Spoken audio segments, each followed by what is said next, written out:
Hello friend, आप सबका स्वागत है। आज हम बात करने वाले हैं आईटीआई प्रवेश सत्र 2020 के बारे में।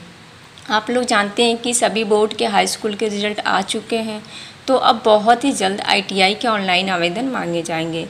तो इस वीडियो को बनाने का केवल यही पर्पज़ है कि जो स्टूडेंट 10th पास कर चुके हैं और आगे आईटीआई करना चाहते हैं तो उनको कौन सी ट्रेड से आईटीआई करना चाहिए और कैसे फॉर्म अप्लाई करें तो मनपसंद ट्रेड मिल सकती है।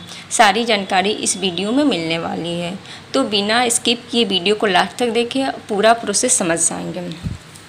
आगे बढ़ने से पहले आपको आईटीआई करने के फ़ायदे बता देते हैं। हालांकि कोई भी कोर्स पूरा नहीं होता है और किसी भी कोर्स का कंपैरिजन किसी अन्य कोर्स से करना भी उचित नहीं होता है, बट जब हम कोर्स का सिलेक्शन करते हैं कि हम आगे क्या करें तो हमेशा फ्यूचर में जॉब अपॉर्चुनिटी को देखते हुए किसी भी कोर्स का सिलेक्शन करते हैं।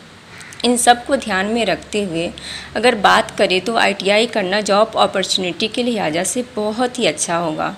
आजकल लोको पायलट से लेकर टेक्नीशियन तक रेलवे में पब्लिक सेक्टर यूनिट जैसे भेल हो गया, शेल हो गया, एनटीपीसी, गेल, ओएनजीसी, इवन इसरो में टेक्नीशियन तक के लिए जॉब का ऑप्शन होता है। इसके साथ आपको स्वयं का रोज़गार खोलने तक का हुनर आ जाता है। इसीलिए वीडियो को पूरा देखें, एडमिशन प्रोसेस को समझ ले तो आगे बढ़ते हैं। तो आईटीआई करने के लिए दो प्रकार के आपके संस्थान होते हैं। पहला आपका गवर्नमेंट और दूसरा आपका प्राइवेट होता है। आपको सरकारी संस्थान में बहुत सारी ट्रेड में एडमिशन लेने के ऑप्शन होते हैं। उत्तर प्रदेश में सरकारी संस्थान में लगभग 70 से 80 ट्रेड में एडमिशन किया जाता है, जबकि प्राइवेट आईटीआई में ज़्यादातर केवल फिटर इलेक्ट्रीशियन ट्रेड होते हैं और कहीं आपको कोपा ट्रेड मिल जाती है कहीं कहीं। वैसे ज़्यादा ऑप्शन प्राइवेट में नहीं होते हैं। ठीक है, अब हम बात करते हैं सत्र 2019 की बात करें तो उस समय तक उत्तर प्रदेश में लगभग 600 सरकारी आईटीआई में लगभग 1,20,000 सीट पर एडमिशन हुए थे और प्रदेश में प्राइवेट आईटीआई की बात करें तो कुल 2,515 आईटीआई में लगभग 3 लाख सीट उपलब्ध थी। जब आप ऑनलाइन फॉर्म अप्लाई करेंगे तो आपको 3 ऑप्शन मिलते हैं। पहला आपका राजकीय यानी कि गवर्नमेंट कॉलेज आपका रहेगा, दूसरा आपका निजी यानी कि प्राइवेट रहेगा और तीसरा ऑप्शन आपको मिलेगा राजकीय और निजी यानी। तो आप जिसके लिए अप्लाई करना चाहते हैं वो ऑप्शन सेलेक्ट कर सकते हैं। ठीक है, फॉर्म अप्लाई करने के लिए फ़ीस की बात करें तो पिछले साल तक ओबीसी जनरल के लिए 250 रुपये थे और एससी एसटी के लिए 150 रुपये था। इस साल भी यही फ़ीस हो सकती है या कुछ कम ज़्यादा हो सकती है, अब नोटिफिकेशन आने पर पता चलेगा। ठीक है, अगर हम एज की बात कर ले तो आईटीआई में एडमिशन के लिए कम से कम 14 वर्ष उम्र होनी चाहिए और अधिकतम उम्र पर कोई सीमा या प्रतिबंध नहीं है कि हाँ इतनी एज होनी चाहिए, तो इसमें यही है। और आईटीआई में प्रवेश के लिए आरक्षण की बात करें तो एससी के लिए प्रत्येक ट्रेड की समस्त प्रवेश सीट का 21% होता है, एसटी के लिए प्रत्येक ट्रेड की समस्त प्रवेश सीट का 2% होता है और ओबीसी के लिए प्रत्येक ट्रेड की समस्त प्रवेश सीट का 27% होता है और आर्थिक रूप से कमज़ोर वर्गों यानी कि ईडब्ल्यूएस कोटा के लिए प्रत्येक ट्रेड की समस्त प्रवेश सीट का 10% आपको मिलता है। और वो फ्रीडम फाइटर की बात करें तो उसके लिए आपको प्रत्येक ट्रेड की समस्त प्रवेश सीट का 2% मिलेगा और विकलांगों के लिए बात करें तो प्रत्येक ट्रेड की समस्त प्रवेश सीट का 4% आपको मिलेगा। तो इस प्रकार आपको बहुत सारी छूट मिलती है प्रवेश में। और भी डिटेल आपको तब बताएंगे जब आईटीआई के फॉर्म आ जाएंगे, तो एक वीडियो विस्तार से बनाएंगे जिसमें कैसे फॉर्म को भरना है बताएंगे। इसीलिए चैनल ज़रूर सब्सक्राइब कर लें जिससे वीडियो का नेक्स्ट नोटिफिकेशन आपको मिल जाए। वीडियो को ध्यान से पूरा देखिएगा, आगे आपको बताएंगे कि कैसे आपको आपके मनपसंद की ट्रेड पाना है तो क्या करना होगा। तो देखते हैं, आपके ज़िले में हर ट्रेड की 25% सीट क्रमशः ब्लॉक, तहसील, जनपद और फिर स्टेट लेवल के लिए रिजर्व होती हैं। आपने जिस ब्लॉक से 10th पास किया है आपको वहाँ का निवासी मानते हुए 25% का कोटा मिल जाएगा, तथा जो लोग कहीं और से शिक्षा प्राप्त किए हैं और आप अपने ब्लॉक से आवेदन करना चाहते हैं तो उनको निवास प्रमाण पत्र के आधार पर कोटा दिया जाएगा। ठीक है। और अभ्यर्थी सबसे पहले जिस ट्रेड को सेलेक्ट करेगा उस ट्रेड को वरीयता दी जाएगी। ठीक है। आपका चयन जो होगा, आपका चयन आपके द्वारा भरी गई ट्रेड के लिए मांगे गए शैक्षिक योग्यता के परीक्षा फल प्राप्तांक के अनुसार किया जाएगा। इसका मतलब यह है कि कुछ ट्रेड 10वीं पास और कुछ 8वीं पास लोग अप्लाई कर सकते हैं।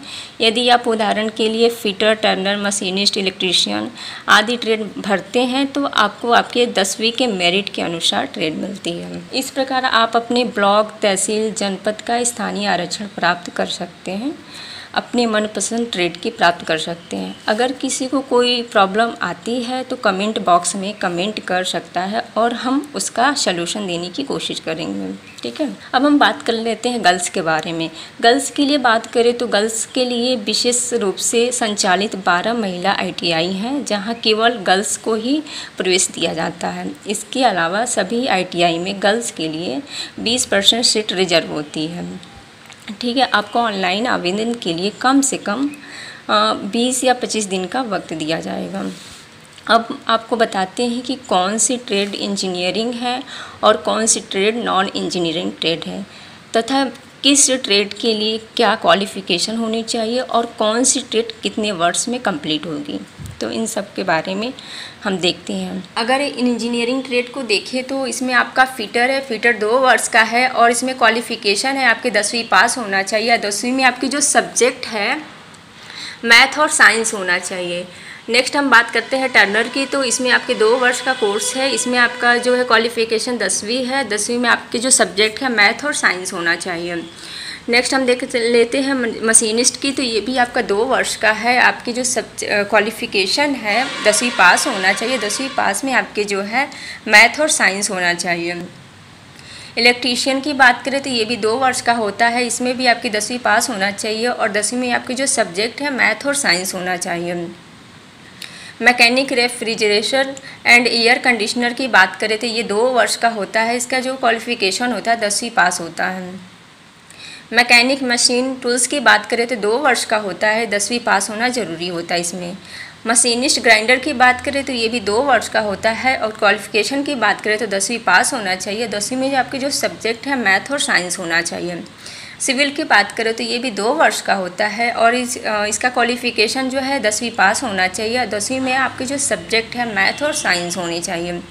इलेक्ट्रॉनिक मैकेनिक की बात करें तो ये भी 2 वर्ष का होता है और इसकी क्वालिफ़िकेशन की बात करें तो 10वीं पास होना चाहिए। मैकेनिक मोटर व्हीकल की बात करें तो 2 वर्ष का होता है। 10वीं में पास होना चाहिए और 10वीं में जो सब्जेक्ट है मैथ और साइंस होना चाहिए। मैकेनिक डीजल की बात करें तो 1 वर्ष का होता है। ये भी 10वीं पास होना चाहिए। 10वीं में जो सब्जेक्ट है मैथ और साइंस होना चाहिए। मैकेनिक मोटर साइकिल की बात करें तो ये भी 1 वर्ष का होता है। इसमें जो सब्जेक्ट है मैथ और साइंस होना चाहिए। क्वालिफ़िकेशन आपकी 10th रहेगी। मैकेनिक ऑटो बॉडी की बात करें तो एक वर्ष का होता है और इसकी क्वालिफ़िकेशन की बात करें तो ये 10वीं पास होना चाहिए। इंफॉर्मेशन टेक्नोलॉजी की बात करें तो आपकी 2 वर्ष का होता है। क्वालिफ़िकेशन की बात करें तो आप 10वीं पास होना चाहिए और 10वीं में जो सब्जेक्ट है मैथ और साइंस होना चाहिए। प्लम्बर की बात करें तो आपका ये 1 वर्ष का होता है। 10वीं पास होना चाहिए। क्वालिफ़िकेशन 10वीं पास होना चाहिए। इंटीरियर डिजाइनिंग की बात करें तो 1 वर्ष का होता है और इसकी क्वालिफ़िकेशन जो है 10वीं पास होना चाहिए। 10वीं में जो आपके सब्जेक्ट है मैथ और साइंस होते हैं। कारपेंटर की बात करें तो 1 वर्ष का होता है। इसका जो क्वालिफ़िकेशन है आपका 10वीं पास होना चाहिए। वेल्डर की बात करें तो ये 1 वर्ष का होता है और क्वालिफ़िकेशन 10वीं पास होना चाहिए। पेंटर जो है 2 वर्ष का होता है। इसका क्वालिफ़िकेशन 10वीं पास होना चाहिए। अब हम बात कर लेते हैं नॉन इंजीनियरिंग ट्रेड के बारे में। तो इसका जो है आपका कोपा हो गया, computer operator and programming assistant. इसका 1 वर्ष का कोर्स होता है। 10वीं पास होना चाहिए। नेक्स्ट स्टेनोग्राफर की बात करें तो 1 वर्ष का होता है। 10वीं पास होना चाहिए। नेक्स्ट फूड प्रोडक्शन की बात करें तो आपका 1 वर्ष का होता है। 10वीं पास होना चाहिए। मल्टीमीडिया एनिमेशन की बात करें तो 1 वर्ष का होता है आपका ये जो, और क्वालिफ़िकेशन है 10वीं पास होना चाहिए आपका। हेल्थ सैनिटरी इंस्पेक्टर की बात करें तो ये भी 1 वर्ष का होता है और 10वीं पास होना चाहिए। डिजिटल फोटोग्राफर की बात करें तो 1 वर्ष का होता है। 10वीं पास होना चाहिए। अब हम देख लेते हैं नॉन इंजीनियरिंग ट्रेड, ये भी नॉन इंजीनियरिंग ट्रेड है, जिसका फैशन डिजाइनिंग एंड टेक्नोलॉजी, ये भी 1 वर्ष का होता है, 10वीं पास होना चाहिए। ड्रेस मेकिंग का 1 वर्ष का कोर्स होता है, 10वीं पास होना चाहिए। देख लेते हैं इंजीनियरिंग ट्रेड के कुछ। तो इसमें आपका है शीट मेटल वर्कर, इसमें 1 वर्ष का कोर्स होता है, 8वीं पास होना चाहिए, क्वालिफ़िकेशन 8वीं होनी चाहिए। वायरमैन की बात करें तो 2 वर्ष का कोर्स है, 8वीं पास होना चाहिए। आप फुटवियर मेकर की बात करें 1 वर्ष का होता है और क्वालिफ़िकेशन 8वीं होनी चाहिए। इलेक्ट्रॉनिक मैकेनिक की बात करें तो 2 वर्ष का होता है और ये आपका 10वीं पास होना चाहिए। सिविल की बात करें तो 2 वर्ष का होता है, 10वीं पास होना चाहिए। मैथ और साइंस के सब्जेक्ट में 10वीं पास होना चाहिए। ये सारे आपके ट्रेड के हैं जो कितने साल के होते हैं और इसमें क्वालिफ़िकेशन की क्या ज़रूरत पड़ती है, ये सारी चीज़ें इसमें थी। अब जैसे ही ITI के फॉर्म आते हैं तो डिटेल में कि कैसे फॉर्म अप्लाई करें एक वीडियो आपके साथ शेयर करेंगे, तो प्लीज़ बने रहिएगा हमारे चैनल के साथ। All the best. Thank you so much for watching.